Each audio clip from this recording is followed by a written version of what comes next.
We're here in the marketplace where we're not only selling beautiful things, which I hope you purchase and go home and relish, but also we have the opportunity to meet incredible artists, incredible talented people, such as my guest, is Kibonen, and she is a fashion designer from the Cameroons. And we're going to be speaking with her in just a minute or two.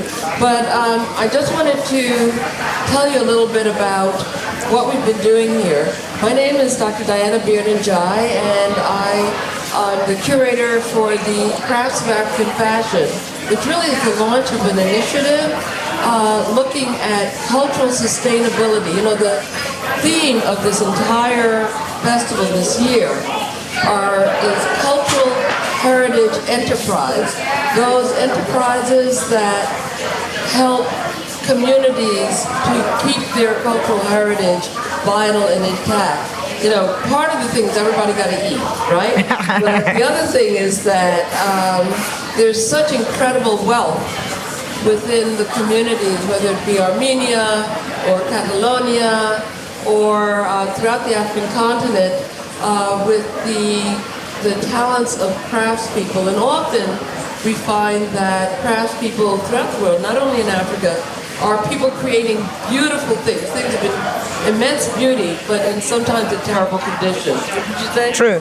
And so we want to see that change. And so part of that is to encourage collaborations between designers and artisans. And we want to give example of models, programs, and designers who are doing just this. So I'm very, very excited to introduce Kibonen to you. Kibonen is a designer who has dressed Lupita. She has dressed Gayle King for the recent opening of the Oprah exhibition. Yes. And many, many other stars. But Kibonen, I'd love you to tell us a little bit about yourself, how you got started with this incredible clothing that you make and these collections, and you're wearing one of your own pieces as well. Thank you. Oh, you have a lot there. Am I good? Thank you so much. Thank you so much, Dai. I'm just so incredibly. Oh, I still have. I'm sorry. I'm so incredibly honored to be here. It's such a privilege for me. I want to thank the Smithsonian Museum for giving me this opportunity. It's amazing. I've been doing fashion and designing for 10 years, and I never grew up loving to be a fashion designer or even thinking about becoming a fashion designer, because where I come from in Cameroon, it's really not a profession. So you might enjoy clothing, enjoy wearing, but if it has to do with making it, you're called a tailor.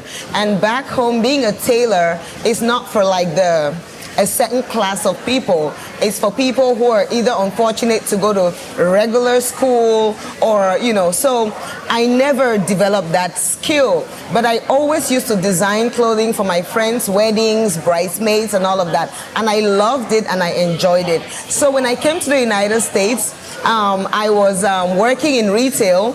And I got to understand there are designers, you know, there are people who actually have the kind of ideas that I have, but they've built a whole empire around it. So I started getting that interest. And I was living in New York at the time. And New York is just so much goes on in New York. And you want to stand out. You want to maintain who you are. You don't want to get swept off with everything that is going on. So when I went back home for vacation, we've always had this traditional garments which the royalty wear, and I said to myself, I can do something more fashionable and maintain the aesthetics of it, which is really the embroidery. So this embroidery, every woman in my hometown does it. So they just sit by the street and they are doing that embroidery and all. So I said I could make something more modern and then give them to do the embroidery on it. And I did just that. So when I came back, at the time, I was working on Saks at Fifth Avenue. So I wore one of my dresses to work. And this amazing woman walks up to me and she's like, "Your dress is so beautiful. Did you buy it from upstairs?" I'm like, "Upstairs?" at Saks. That's where you have everybody, the Chanels, the Burberrys. You know, it really struck something in my spirit. And I was like, if she's saying this, then this dress is worthy of being there. And she wanted me to make something for her. And I made it and I sold it to her. I just called my mom. I'm like, you know the dress I made? This lady loves it. And she wants me to make it for her. Can you get that, my cousin who did the other one, to make it? And my mom did just that and sent it. And the lady paid for it. And she paid really good money for it. I was really, really inspired. And another of my co-workers came to me and they were like, this dress is amazing. The colors, the stuff. And I was like, oh, and the embroidery is done by hand by the women. And they were like, oh my God, I want it. So I noticed that within a short space of time, I made maybe like 6 dresses for different people and they paid. And I was like, now this dress, it's really my culture, you know. And then I started saying, okay, let me take it to where I have a lot of Cameroonians so they can buy it. But then my spirit said, no, sell it to different people who would appreciate it and love it. So I started now reaching out to more people. And then I was on Facebook and I saw another lady who was in England who just graduated from fashion school doing something similar, but hers was more in styling. So I reached out to her. I'm like, you know what? I'm doing this thing. I know absolutely nothing about fashion, but since you are graduating from fashion school, let us partner so that I don't need to go to fashion school too. I would handle the marketing and sales and you can handle the design. She was like, awesome. Within a few days or weeks, she was in New York from England. And we talked about it. We took pictures of maybe like 30 different styles that I had come up with, and it was awesome. So we started the brand. We put it out on Facebook, and everybody was so excited. Why? Because it had never been done. You know, we've always seen this, but in the traditional bubu, which looks very like, you know, ceremonial and stuff. And everybody loved it. And people were now buying it off of Facebook. We were making so many sales from Facebook. We were invited to places to showcase and all.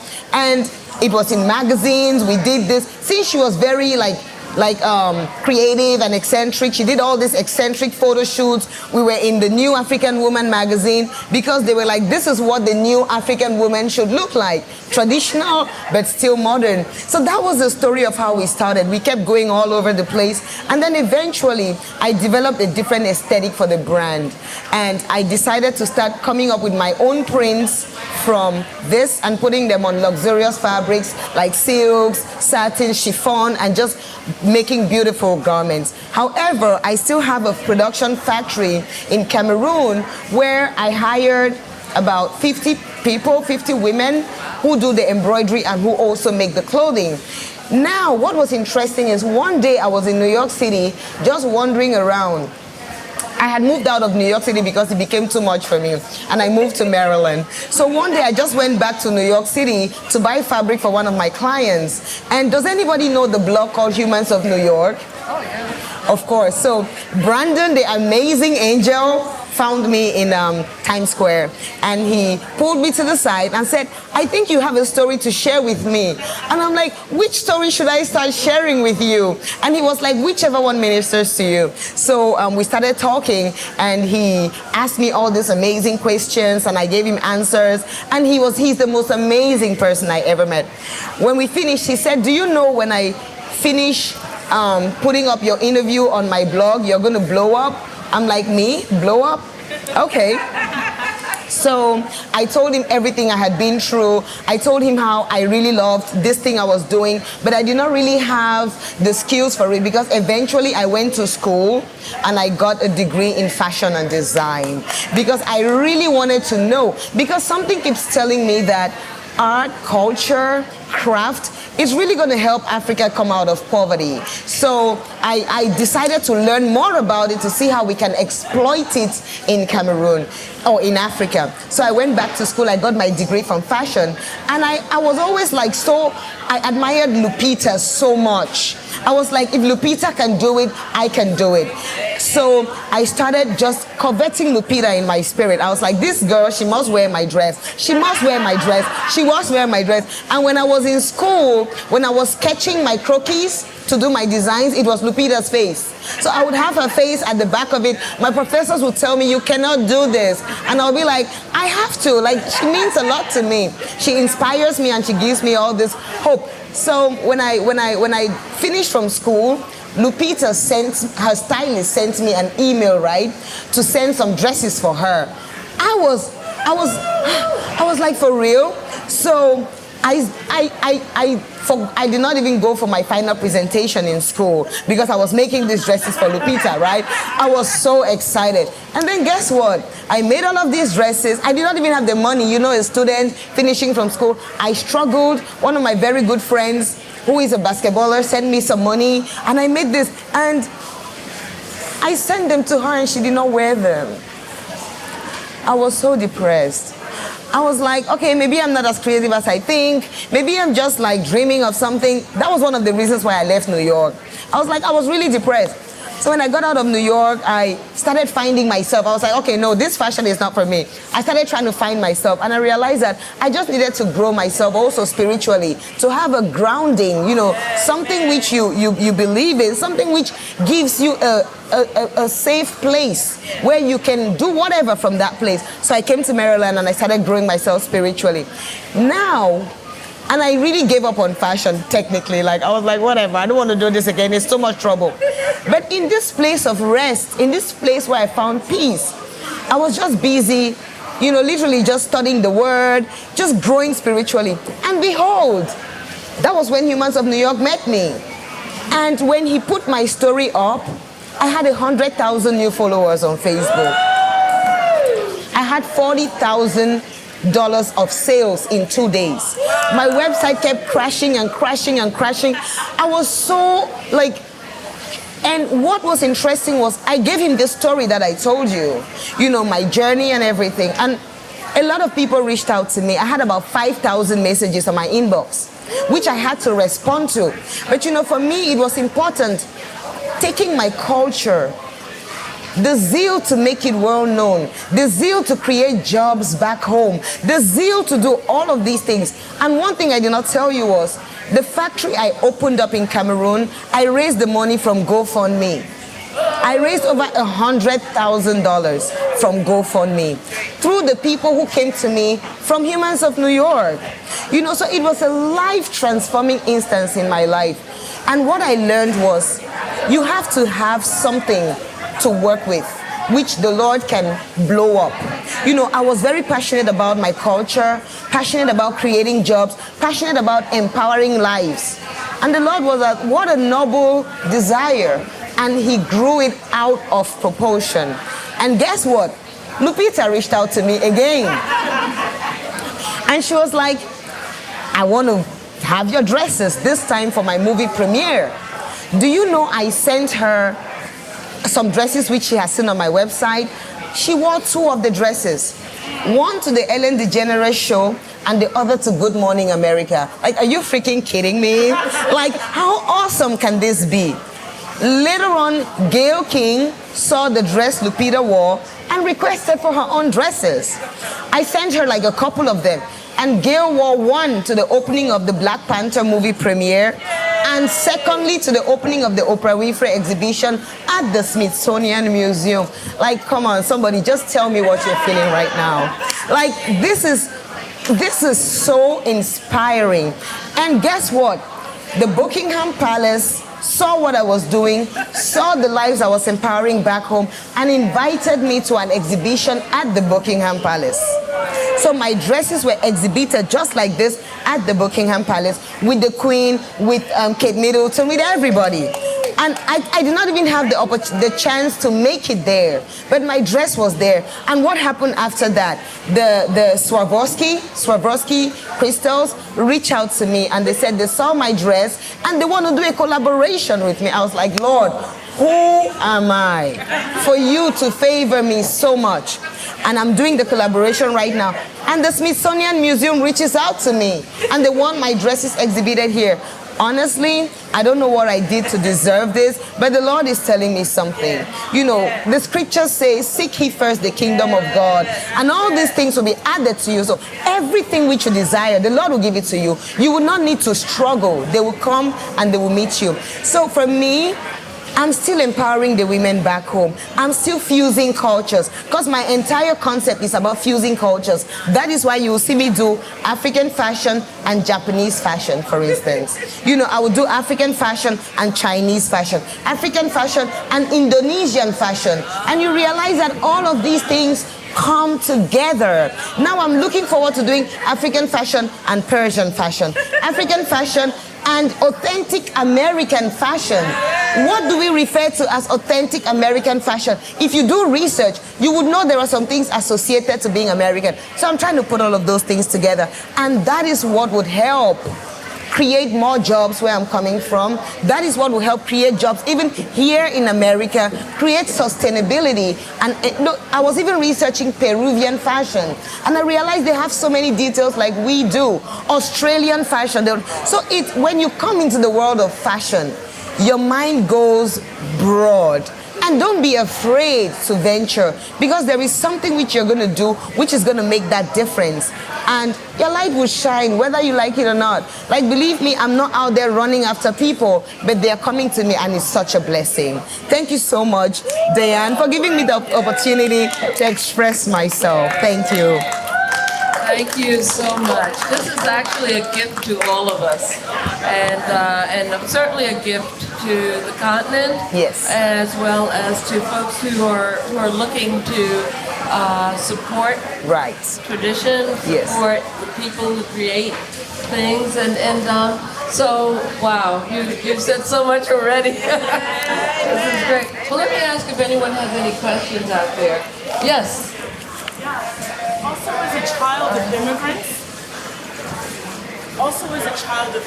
when you tell your parents that you're looking to do something in the arts, it's a no. Like, you must be out of your mind. Yeah. So, and it's the same thing with some of the actors from the Black Panther when they were talking about going into movies, right? How did you reconcile this with your family and to pursue what you want to do? Because that's an investment in as far as going back to school and you're like kind of starting over again. Right. How do you do that? And how do you encourage other people who are really good in the arts but may not get that familial encouragement? Oh, this is great. I'm just going to make sure everyone here heard that. This is such a great question. Thank you. Yeah, the question was, as the child of immigrants, you know, how did you convince your family to be okay with what you were doing, and what do you recommend to other people, basically? This speaks to me. Yes. I started out in design. Yes. You can be a garbage collector, but you got to get that degree, and you got to do the other stuff too. So, and the same thing about what you're doing. Of course. So of course. Thank you.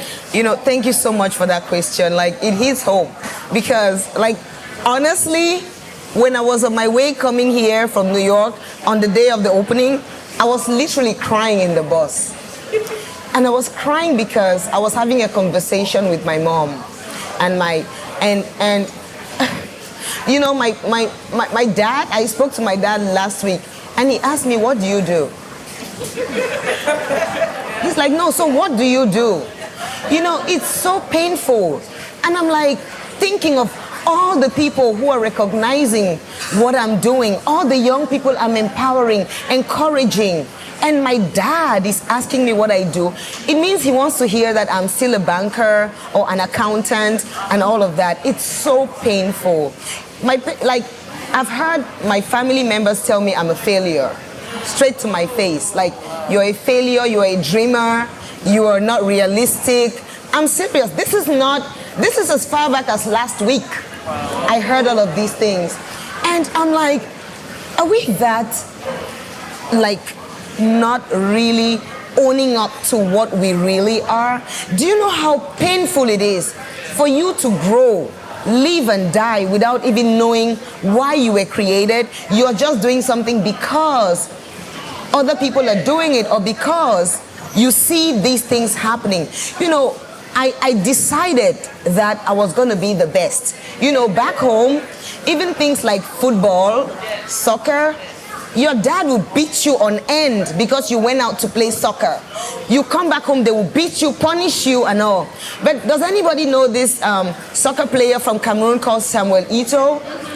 Samuel Eto'o made parents start paying money to send their kids to soccer school. You know, because he became the biggest soccer player in the world, the most paid soccer player in the world. And every time I look at Samuel Eto'o, I said I would make fashion that palatable to the people of Africa. Because I started doing fashion with nothing. You go to my hometown right now, please, everybody's a fashion designer, excuse me. Every young person is a fashion designer. And what they do basically, with all the tools we have for sharing information, they would make a little dress, put it up on Facebook, people would love it, people would buy it. So they don't need something extraordinary to start. And you know, when I go back home, I always have seminars, I bring together creative people, and I am now working on opening up a non-profit, a foundation, where I'm going to be working with young, not only young people, because there are people who, even in their old age, I mentor people older than me, who are interested in fashion, who have a kind of creativity, but are not encouraged. So I know that my success is empowering parents. A lot of parents reach out to me. They want me to mentor their kids. They want me to do this and that. I mean, like, I was so, you know, while I'm fighting with my parents or who am I, what I do, the general manager of Citibank in Cameroon reaches out to me to talk to his daughter, who he thinks is creative, but does not have the courage to go into her creativity. She wants to do something more conventional. And I told her, don't waste your time. She has a sewing machine at home. She's already making stuff and wearing. What does that tell you? You know, we should be bold. If the Lord has put something in your spirit, do it. It means that is the thing you will do effortlessly. It means that is the thing which you will not stress for. It means that is the thing which you would love. It would enhance you. It would grow you. You would love doing it. You would not need to go try to impress someone. Believe me, I was a banker. I worked at Standard Chartered Bank when I was in Cameroon, and I knew I was the it. But guess what? My boss at the time used to tell me, I don't know what you're doing at the bank. And I would get so upset, so frustrated. I'm like, oh, he just wants to fire me. But when I came to the United States, I went back home, I had cut my hair, and I went to visit him. And when he saw me, he was like, what do you do now? I'm like, I'm into fashion. He's like, thank God. Finally, you found yourself. Can you imagine? But I would have, if I stayed in Cameroon right now, I would have probably been a bank manager, because my friends who are in Cameroon are in that position. But I had to go out. So it is my responsibility to empower the young creative people. I've organized so many things back home. When I went back home, I was doing a fashion show. There were no models. So I was talking to young girls on the street, come, let me do you this, and you know, and they were like, no. My dad would say I'm a prostitute. So I had to be on TV, radio, explaining what modeling was about, so that these kids can come, and I took responsibility over these children. Like, no, don't worry. If anything happens to them, I will be held responsible. This is who I am. This is who I am and all. So, and today, I've seen these young girls whom I was scouting on the street. They've won Miss Africa. Do you know, they've come, you know, it is that empowerment that you give them, like, you can do this, go out for it, I'm vouching for you, I'm routing for you, go out and do it. And I've seen a lot of fashion designers come up, a lot of artists. There is that confidence that if she can do it and she's succeeding so much, I can do it. And parents too are comfortable. I'm not just there yet, but I'm about to be there. And sooner or later, you'll be able to find our products in the stores, Bloomingdale's, Saks, the place I've always wanted it to be, and literally growing. So feeling it this way, clothes are made back home by these local artisans, and they are sold on Fifth Avenue. Why not? It's doable. And I feel like that is the mandate which God has given me, and I'm ready to do everything in my might to make it work. That is So wonderful. Thank you again. For those of you who may not have been here from the beginning, we are interviewing Kibonen, incredible, wonderful fashion designer, inspiration to many, and really, I think that you really showcase exactly the kinds of things that and the kind of spirit that is needed now to make sure that our traditions remain vital, our heritage remains vital, and that we encourage young people with that kind of creativity. And I wanted to ask you one more, well, there are two more questions I wanted to ask. Interesting question that has come up. We did a program, I guess last Saturday, Wearing Wakanda. Right, Wearing Wakanda. And we were talking about the phenomena, the movement that came about with the movie Black Panther. And one of the things we understand is that Black Panther was the highest grossing movie throughout Africa as well as in the African world, and within the diaspora as well. And that the clothing the clothing itself was a character in the movie. Right. And people wore their Wakanda Yep. So what I want to know is, what do you think of the impact and the importance of that movie? Thank you so much for that question, Diana. I remember when I was in school, right? My inspirations were always like something from Africa and something.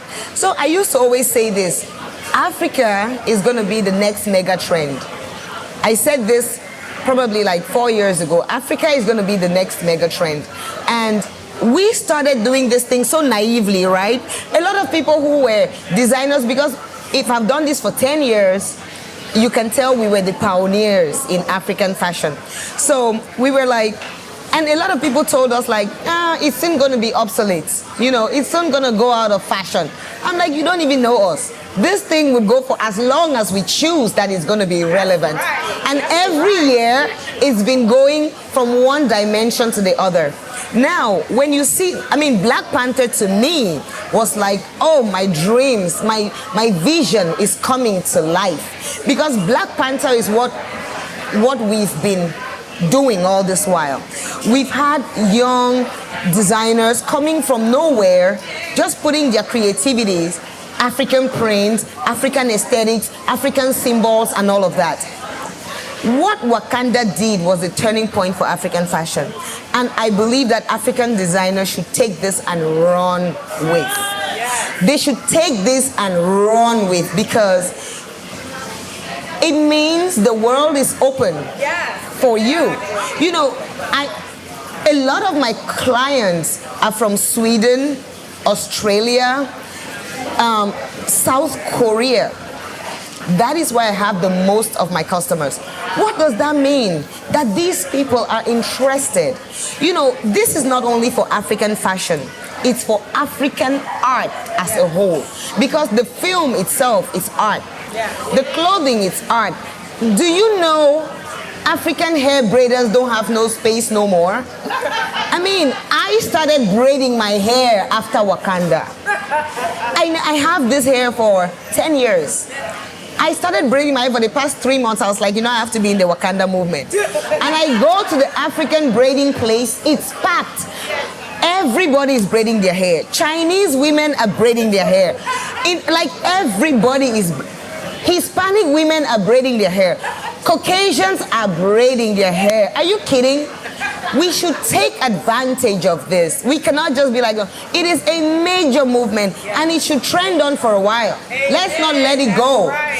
One of my friends the other day was like, how can I do dreads on my hair? I'm like, what's your issue doing dreads on your hair? Because she's Caucasian. She's like, no, this dread, she has to do it. So there is that movement. There is that fire. You remember it's like Japanese fashion became so trendy at some point. Everybody had maybe a Mao collar or whatever. That's what's happening right now. Do you think Mao collar is going to ever go out of fashion? No, because one way or another, people are going to find a way to incorporate it. It's the same thing with African fashion. So what we have to do is take it to that next level. There are some people who think wearing African fashion is disrespectful to the culture. But we are getting to that place where we are translating it from being so folkloric. Burberry started from the traditional Scottish tartan, and it's something which they wear traditionally. I have no business wearing the Scottish skirt, but Burberry has made it so obsolete. They've taken it from that culture to making it so obsolete that everybody wears it and wears it with pride and joy. That is what I'm about to do with the Togo.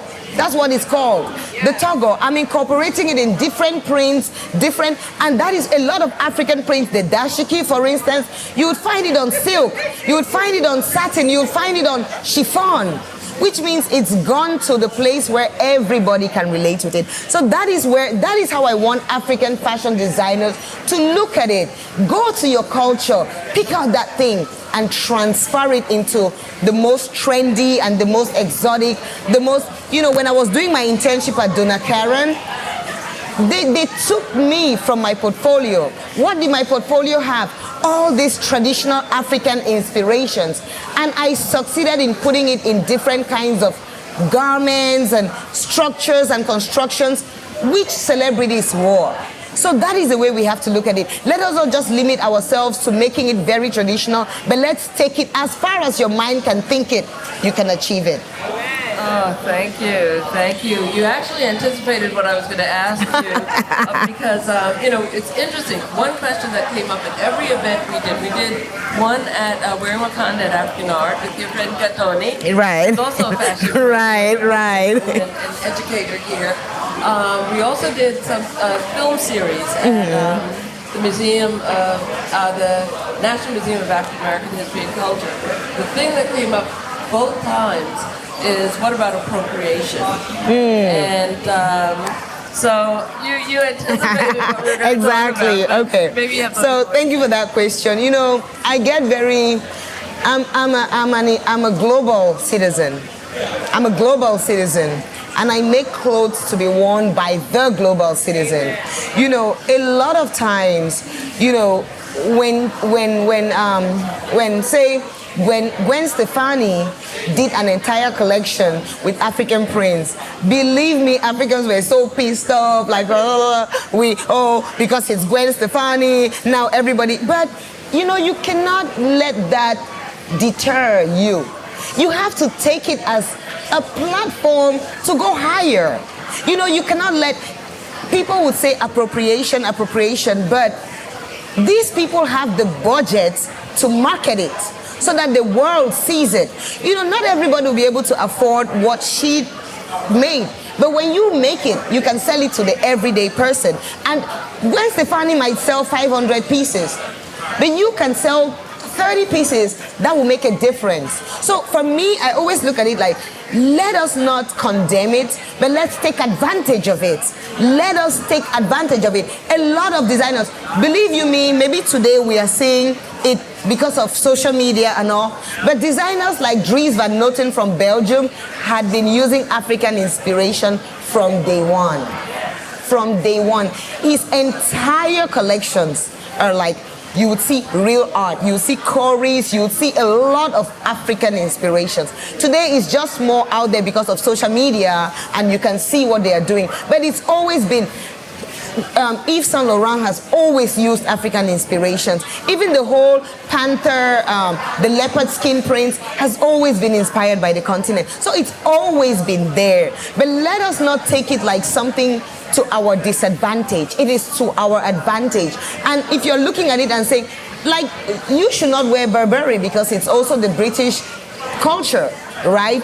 But they do it and give it out to us, and everybody is excited. It's classy, it's a status, and we wear it. So why don't we also want to see other people take our culture and take it to that level? So the whole thing, I've had arguments about appropriation because people want, but we realize that we also wear Western clothing, and nobody is talking to us about appropriating that culture. So culture is inspiration. It gives inspiration to different types of people. Because you're Caucasian does not mean you cannot be inspired by my tradition. So use it, and this is really a personal thing, and some people might get offended. But you don't have to apologize for being inspired by something. I really think so. You don't have to apologize for it. Why? I mean, and inspirations come from experiences.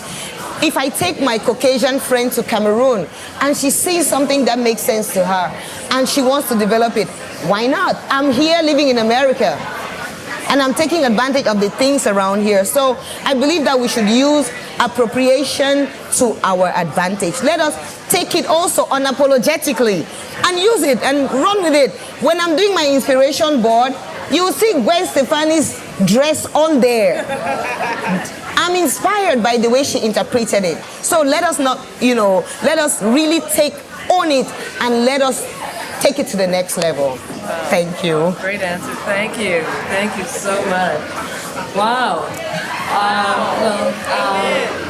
We want to get a few more. We have time for a few more questions. Do you have a question? Congratulations. Thank you. I love it. I love everything you said. Is she going to say what your GoFundMe site so we can? Oh, Okay. right. My GoFundMe, I actually closed it already because I was raising funds for that particular project, which is already ongoing. And believe you me, I grew up to where I am. I've done about 4 GoFundMes. When I want to do a project and I don't have the money, I'm like, GoFundMe, and I go do it, and it worked. When I was even when I won the competition to showcase at New York Fashion Week, I did not have the money. I did GoFundMe, I raised money, and I had my collections up there. I was invited to do Mercedes-Benz Fashion Week in South Africa. I did not have the money, I did GoFundMe. So honestly, there is no excuse. I will tell you this, there is no excuse why you are not excelling and making money from your art or from your craft. No excuse whatsoever. There are so many ways you can raise money. Like I said, you can make something, put it on Facebook, promote it, somebody would buy it. You can go to GoFundMe if you do not have the funding. Your story would speak to somebody and they would support you. So there is no room like for lazing around or whatever. These things work.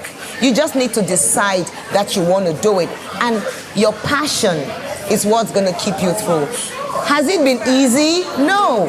I've gotten evicted from about 2 apartments, all of my stuff put in the storage. Am I going to sit there and be crying like, oh, I was evicted and whatever? No.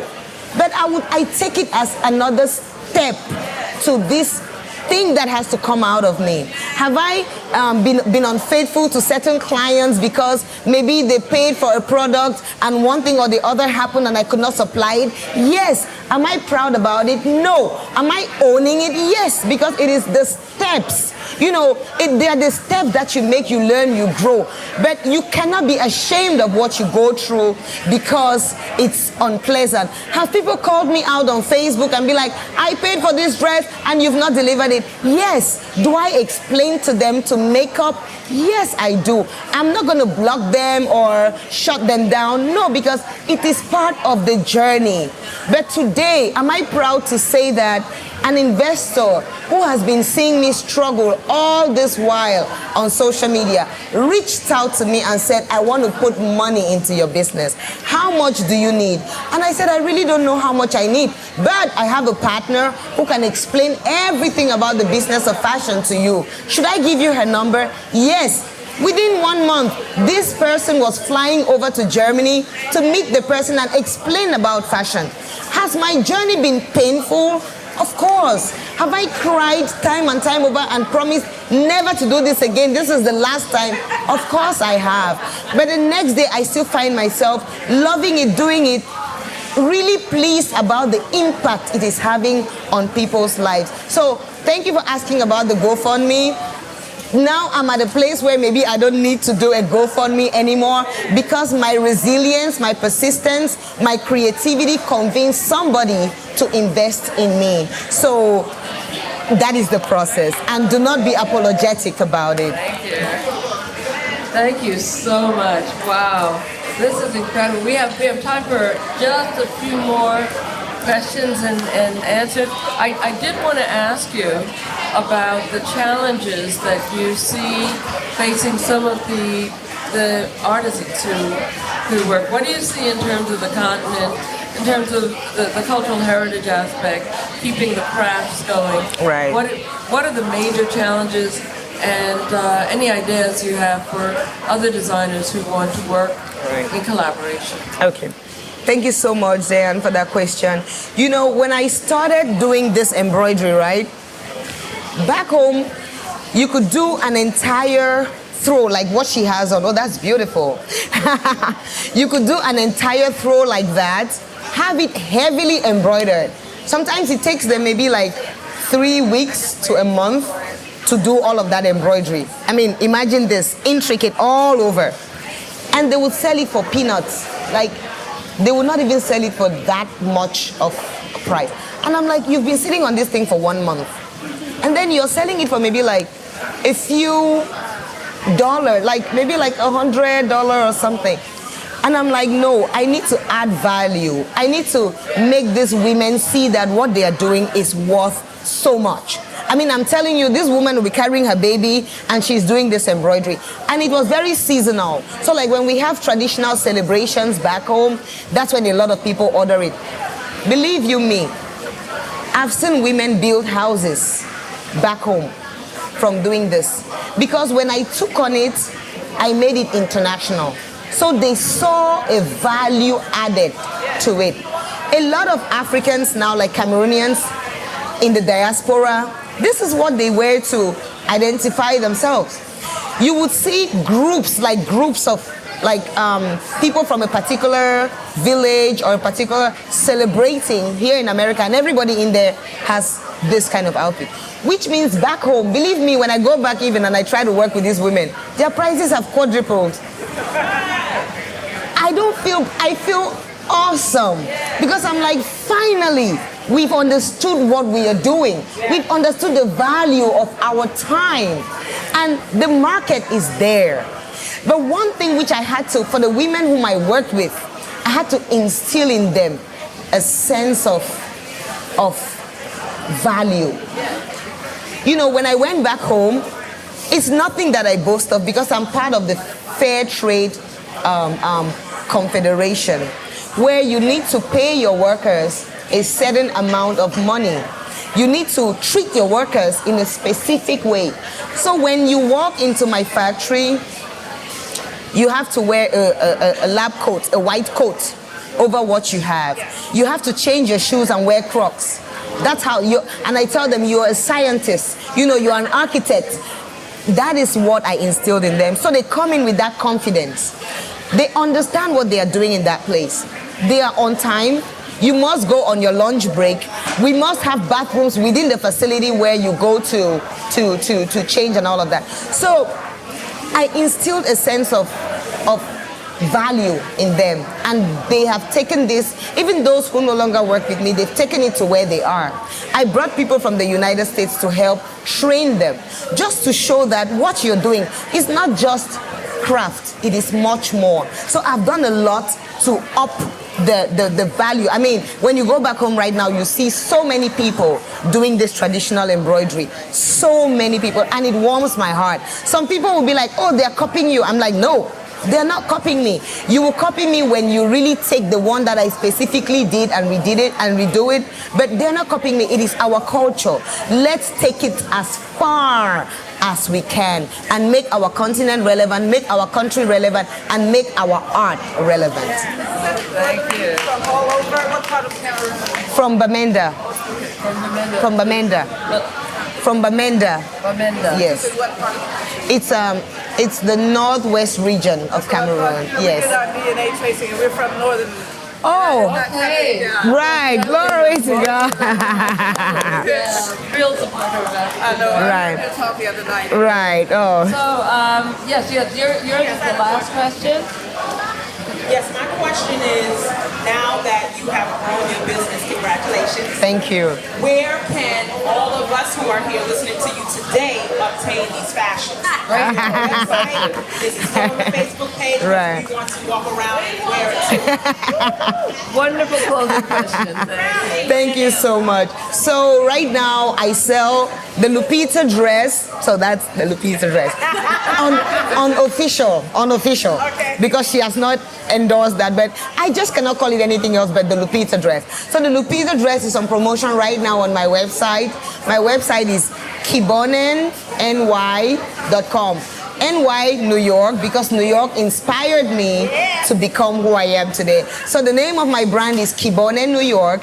On Facebook, Kibonen, New York. On Instagram, Kibonen, New York. And then my website is kibonennewyork.com. So right now, the Lupita dress in so many different colors, in green, in black, in blue, in yellow, orange, peach, is right there on the website. So if you go on that website, you'll be able to have the dress. And we ship international, we ship all over. Okay. Thank you. Thank you so much. Kibonen, New York, Cameroon, U.S. Yes. Incredible fashion. Thank you so much. Incredible supportive tradition. Thank you so much. Thank you. Thank you. Well, this is a wonderful